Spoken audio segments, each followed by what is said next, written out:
mass burials for the victims of Friday's catastrophic earthquake and tsunami. At least 832 people have been killed, and that death toll is very likely to grow. Rescue workers are racing the clock to try to reach people believed to be buried in collapsed homes and buildings. They have rescued people, so that continues. And as the recovery efforts continue, many survivors are becoming, though, desperate for basic needs. CNN's Matt Rivers is in the region.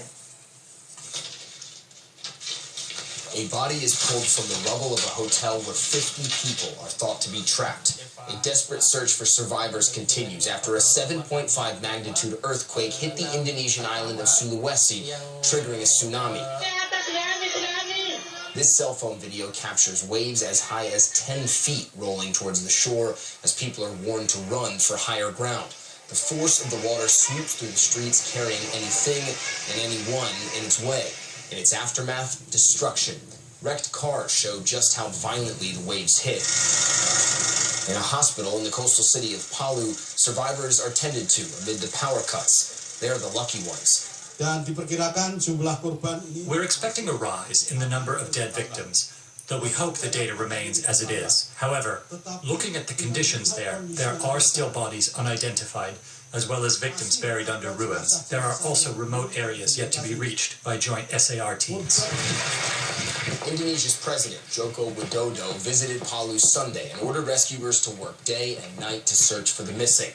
A state of emergency has been called for 14 days in central Sulawesi as crews work to restore electricity and communication and repair damage on the roads and bridges.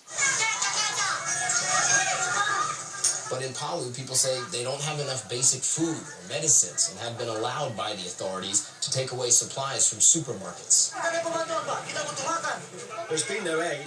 We need to eat. We don't have any other choice. We must get food.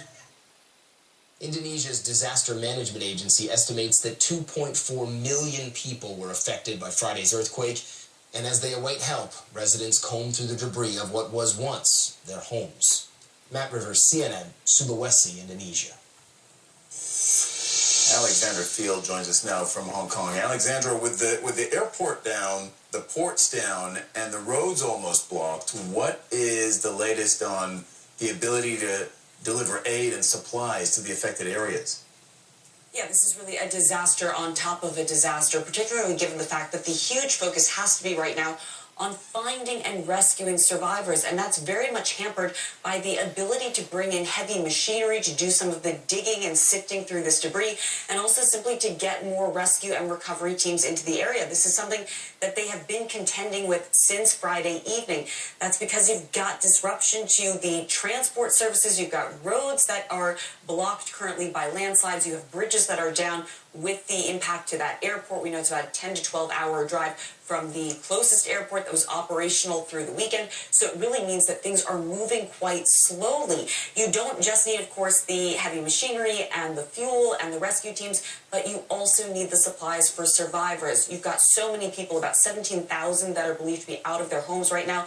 These are people who need tents, they need blankets, they need food, they need water, they need medicine. So government working to get these things to them, but confronting the reality that it is just logistically exceptionally difficult to deliver to the people most in need right now, Cyril. Yeah, and Alex, it's Natalie. There was another earthquake in the region in Lombok, I believe, was the island, just a few weeks ago. So this is definitely an area that sees earthquakes, and now they're seeing a series of earthquakes. So what about the threat of maybe follow-up earthquakes or aftershocks during this rescue period? And there were a series of tremors over the weekend, and that continues to be a primary concern. It's why people who've not only lost their homes are sometimes choosing to stay outside because they're concerned about going back into buildings. It's one of the reasons why we've seen so many people being treated actually outside of hospital buildings on the ground.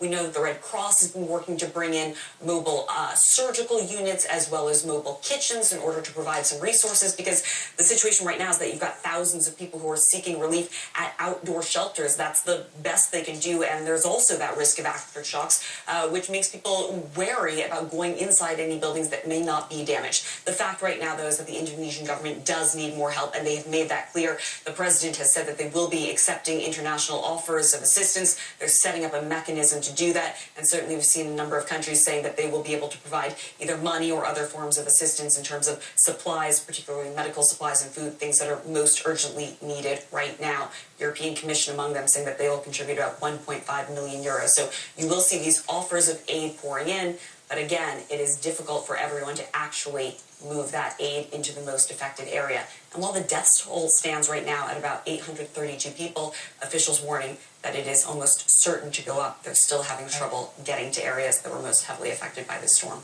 Absolutely. By the tsunami and the earthquake. All right, Alex Field for us in Hong Kong. Thank you. And Alex mentioned the mechanisms for help. We have one. If you'd like to help as well, you can go to our website at cnn.com/impact.